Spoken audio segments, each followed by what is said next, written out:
Assalamualaikum warahmatullahi wabarakatuh.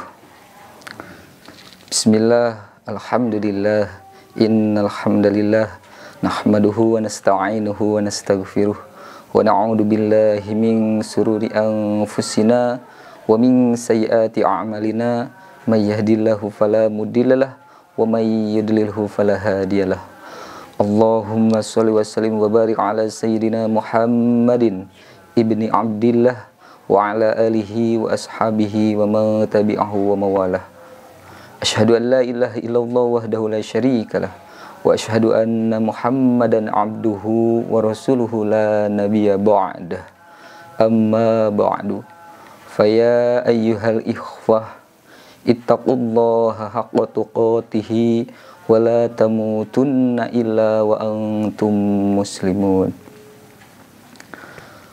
Wa qala Allahu ta'ala fil Qur'anil Karim, a'udzu billahi minasyaitonir rajim. Bismillahirrahmanirrahim.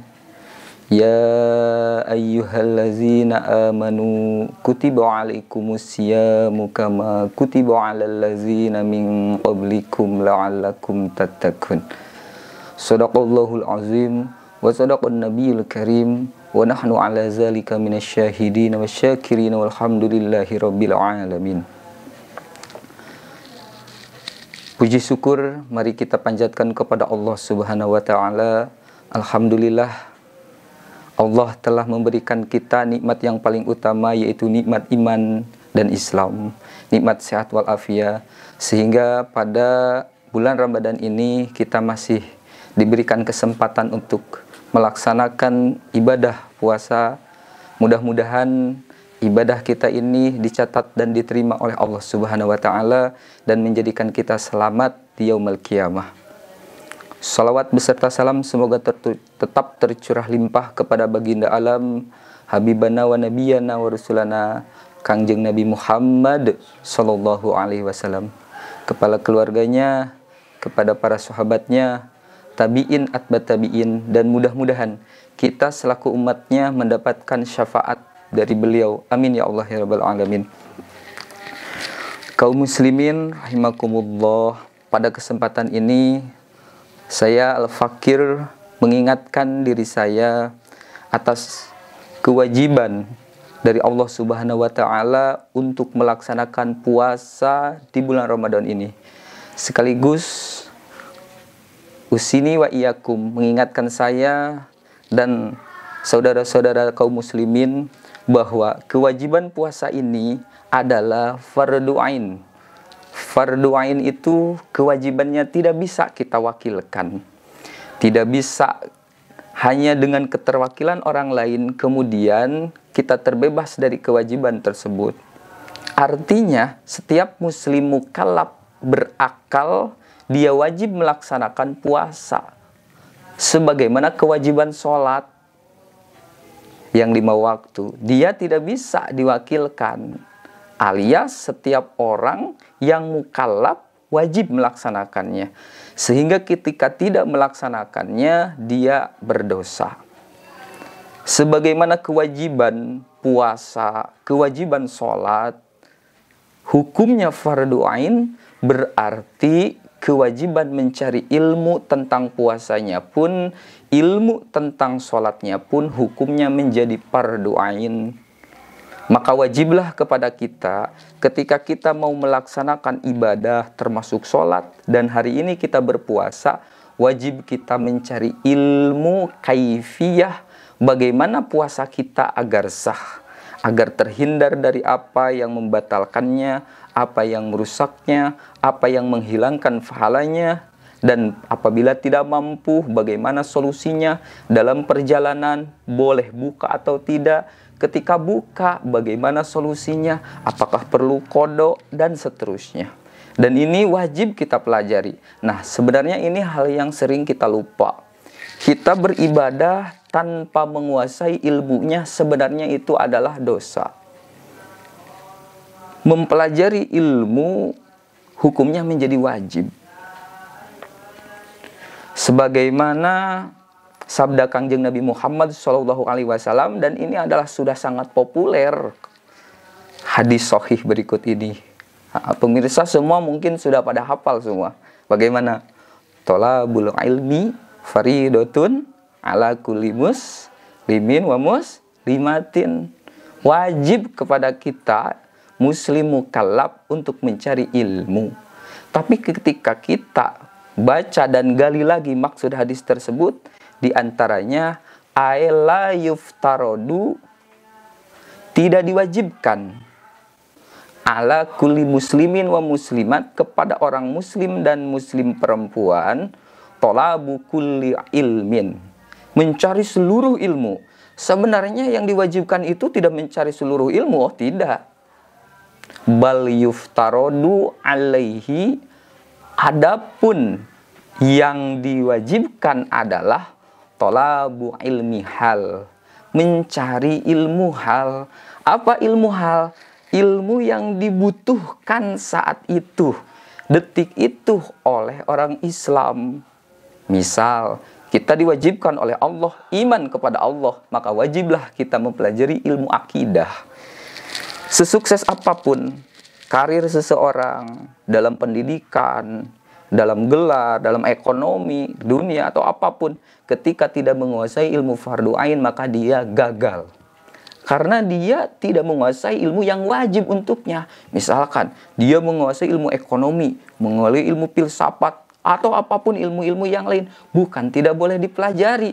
Bahkan kalau diniatkan untuk menghidupkan agama Allah, itu mendapatkan pahala fardu kifayah. Hanya ingat, ketika kita tidak menguasai ilmu fardu ain, tetap hukumnya dosa. Sehebat apapun kita. Maka ngaji, terutama ilmu fardu ain. Hari ini kita wajib puasa, maka wajiblah kita tolab ilmu, wajib kita mencari ilmu, wajib ngaji kalau bahasa di daerah saya itu. Hari ini media sudah banyak, tempat-tempat sudah begitu enak dan banyak, kita akses bisa kemana-mana. Tinggal kita mau tidak untuk mencari ilmu, sehingga kita terlepas daripada kesalahan-kesalahan di dalam ibadah. Dan ini penting sekali, banyak orang lupa. Dia teristigol kepada hal-hal yang sebenarnya bahkan wajib pun tidak. Tetapi yang wajib ain, yang nanti dituntut oleh Allah Subhanahu wa Ta'ala di akhirat, dia tidak belajar, bahkan sama sekali tidak tahu bahwa itu adalah sebuah kewajiban. Nah, ini sangat fatal sekali. Bahkan misalkan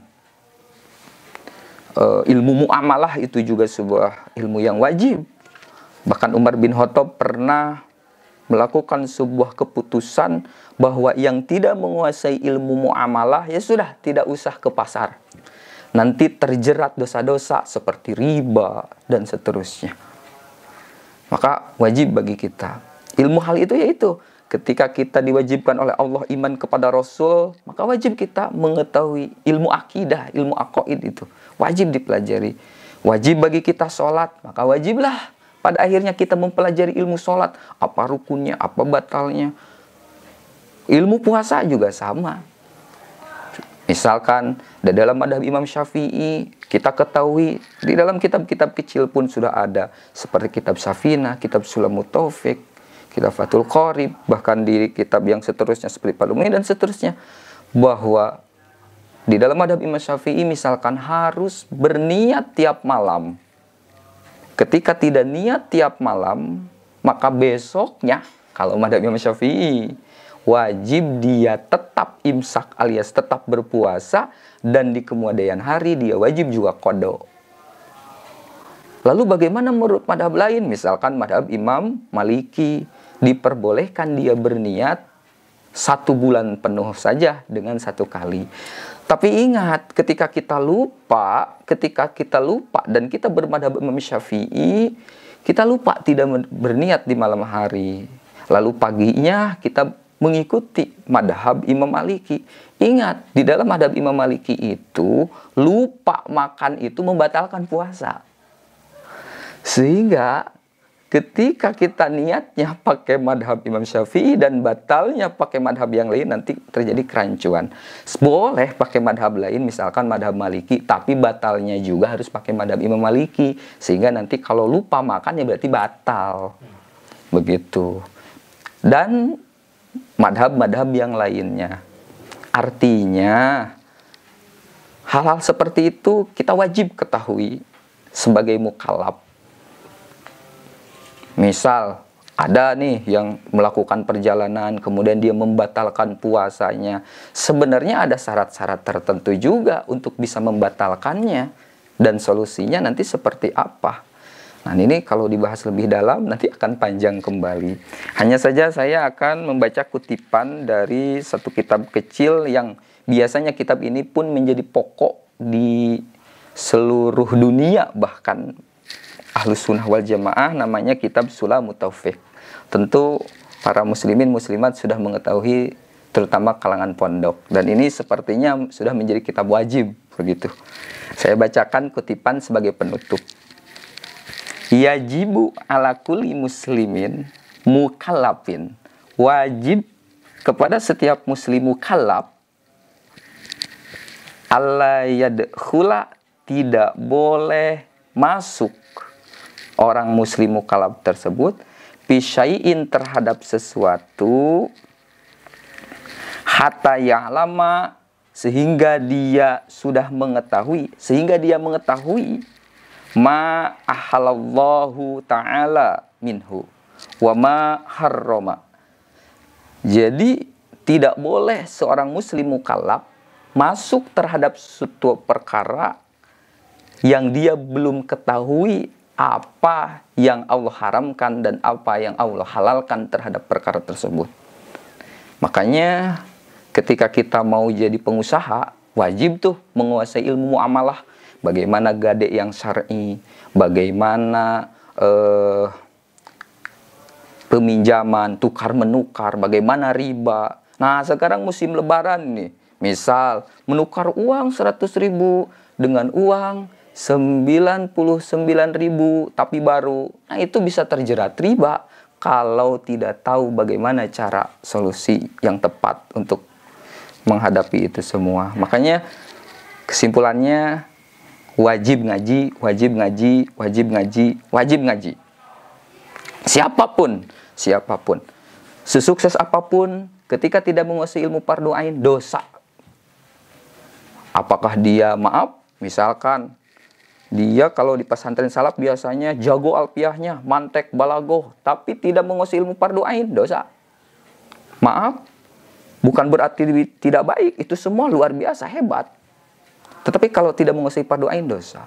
Hafidz Quran misalkan, dia hafidz Quran 30 juz, tapi tidak menguasai ilmu fardu ain, tetap dosa. Fardu ain itu yang wajib bagi setiap kita semua. Maka mohon maaf bila ada kesalahan dari saya. Apabila ada kesalahan itu adalah tentu kebodohan dari saya. Mudah-mudahan ada manfaatnya kepada seluruhnya. Mohon maaf dari kesalahan. Taqabbalallahu minna wa minkum siyamana wa siyamakum. Taqabbal ya karim. Assalamualaikum warahmatullahi wabarakatuh.